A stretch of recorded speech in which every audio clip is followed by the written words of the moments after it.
मैं दिनेश केवरा, आप सबका स्वागत है न्यूज़ टाइम के अंदर। सरकार ने आखिरकार बैड बैंक बना ही दिया और उसका नेशनल एसेट रिकंस्ट्रक्शन कंपनी जो बनाई है उसने उसके अंदर 2 लाख करोड़ रुपए के जो बैड लोन्स हैं, नॉन परफॉर्मिंग एसेट्स हैं, वो NARCL के अंदर ट्रांसफ़र कर दिए जाएंगे, जिनको national asset reconstruction company limited कहते हैं।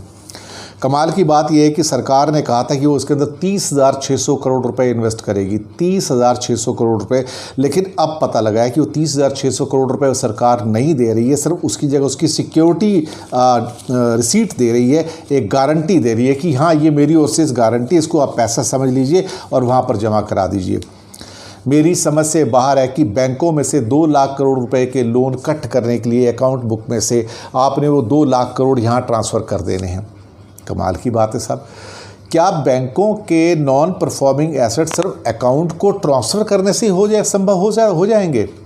और यहाँ पर अगर रिकवरी नहीं होगी तो सरकार तो उसको पैसे देने वाली नहीं है।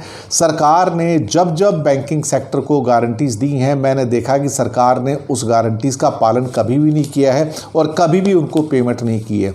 जब कभी भी सरकार ये घोषणा करती है कि बैंकों के रिकैपिटलाइजेशन के लिए पैसे देंगे, तो वो पैसे नहीं देते हैं, एक किस्म से एक बॉन्ड दे देते हैं जो बैंक वालों के लिए सिर्फ एक पेपर है और कुछ नहीं है।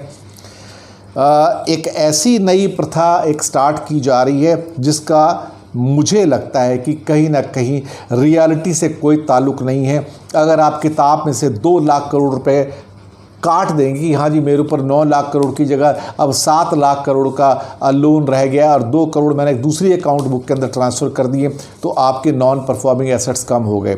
वाह साहब वाह, वाह मोदी सरकार वाह, आपका तो कुछ जवाब नहीं है। दुनिया में आपने बैड बैंक स्टार्ट तो कर दिया है, लेकिन अल्टीमेटली जिसके पास कंपनी के पास जा रहा है तो वो 2 लाख करोड़ कहाँ से रिकवर करेगा और उसके लॉसेस कौन भरेगा? इसे क्या कहते हैं? इसे कहते हैं अकाउंट्स की जगलरी। क्या कहते हैं? अकाउंट्स की जगलरी, जादूगरी।